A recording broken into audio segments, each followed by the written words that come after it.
merupakan kebaikan yang kita berikan kepada orang lain. Orang yang hatinya baru, hatinya sudah baru, tidak mengingat-ingat kebaikannya kepada orang lain. Setuju katakan amin? Karena ini banyak persoalan terjadi di dalam hidup kita, tantangan berat. Kalau kita sudah berbuat baik kepada orang, ini menjadi penghalang untuk kita baik. Yang punya pengalaman, coba bilang katakan. Iya, kalau kita punya kebaikan kepada orang lain, ini selalu membuat tantangan iman kepada kita. Jadi kesombongan, punya hati yang baru.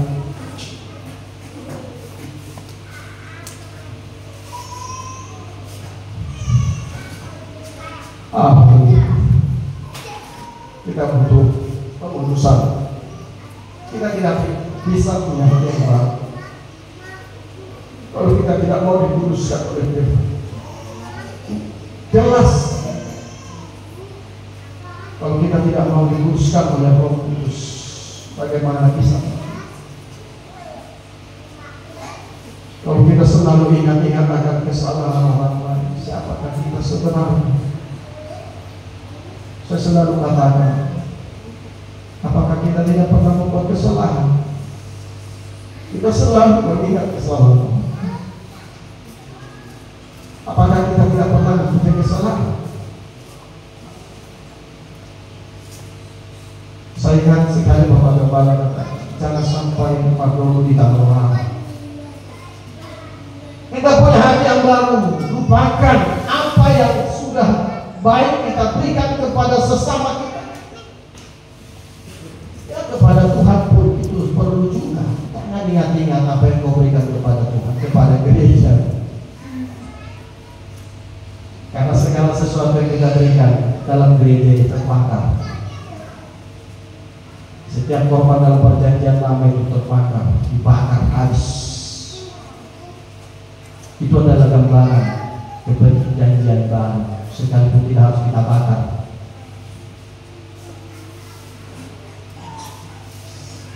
Kita punya hati yang baru yang sudah dikatakan amin.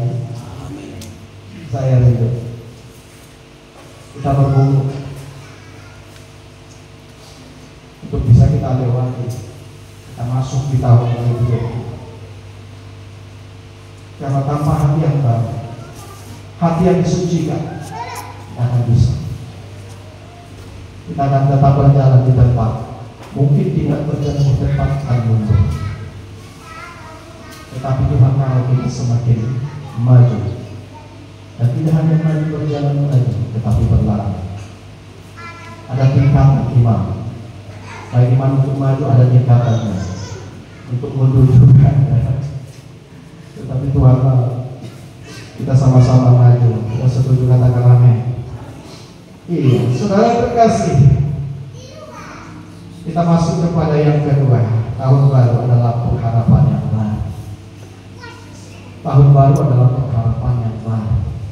Di dalam Yeremia 29 ayat 11,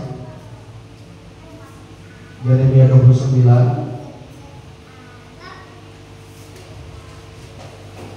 ayat 11.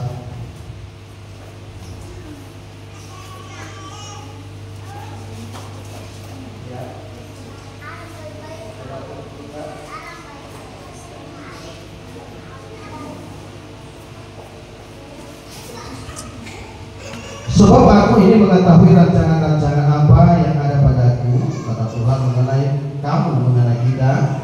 Demikianlah firman Tuhan, yaitu rancangan damai sejahtera dan bukan rancangan kecelakaan, untuk memberikan kepadamu hari depan yang penuh harapan. Yang terakhir, saudara, untuk memberikan kepada kita hari depan yang penuh harapan.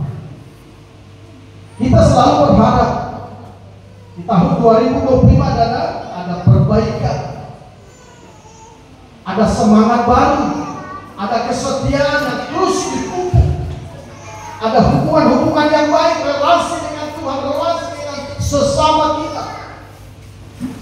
Itu adalah pengharapan yang tidak akan pernah hilang. Pengharapan itu kita harus pupuk bersama dengan Tuhan,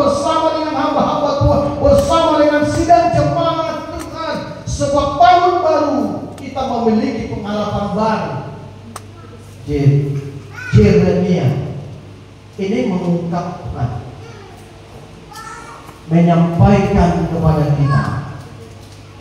Jadi tulisannya bukan si Yeremia-nya lagi, karena si Yeremia ini sudah almarhum, tapi tulisannya berkuasa,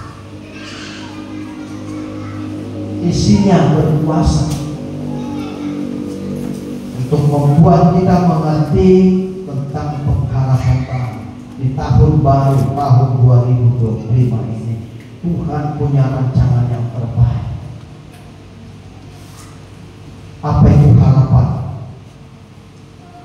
Apa itu arti harapan? Harapan adalah kepastian bahwa apa yang telah dijanjikan Allah akan terjadi, pasti sesuai kehendak Allah. Itulah harapan. Kita berharap ada janji. Kita berharap, percaya Tuhan tidak pernah berdusta. Tuhan tak pernah berdusta. Dia tetap akan genapi janjinya. Dia akan tetap menolong kita masuk kepada pengharapan demi pengharapan. Pengharapan kita harus dipupuk kepada Tuhan. Pengharapan kita harus kita sesuaikan dengan kehendak Allah. Jangan katakan engkau punya pengharapan tetapi engkau tidak punya ibadah yang baik, tidak punya hubungan relasi yang baik dengan Tuhan. Kau bohong. Pengharapan yang dimaksud adalah pengharapan yang sesuai dengan firman Allah, yang sesuai dengan kehendak Allah, tidak menyimpang ke kanan dan ke kiri, tidak percaya kepada hal-hal goib yang ada di dunia ini. Harapan, kepastian bahwa apa yang telah dijanjikan Allah akan terjadi dan pasti sesuai kehendak Allah. Kita terus punya pengharapan. Mungkin yang bersusah atau berduka akan dihibur. Yang susah, berduka akan bersuka. Orang yang bersuka akan semakin bersuka lagi. Inilah pengharapan kita. Yang sakit di tahun 2024 tidak sakit lagi di tahun 2025. Yang bersuka cita, yang punya semangat di tahun 2024, 2025 juga semakin bersuka cita, semakin bergairah, dan semakin mundur, dan semakin melek. Orang yang bersuka itu beda. Orang yang bersusah hati tahun 2025 adalah orang yang bersuka, yang percaya kepada janji Tuhan. Bersuka, mengajak saya dan saudara untuk bersuka. Ditekankan lagi kan kata-kata selanjutnya,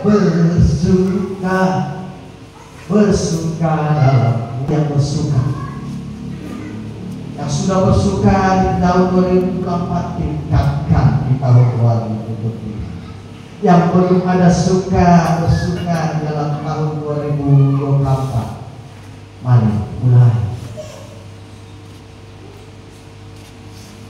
Yang sakit tadi saya katakan, ya sembuhlah di tahun 2025. Saudara yang terkasih, kita punya pengharapan terus kepada Tuhan. Kalau sakit, sehat. Yang sudah sehat semakin sehat dan kuat. Itu kan? Itu adalah pengharapan kita. Kalau kita sakit di tahun 2025 ya sehatlah. Kalau di tahun 2024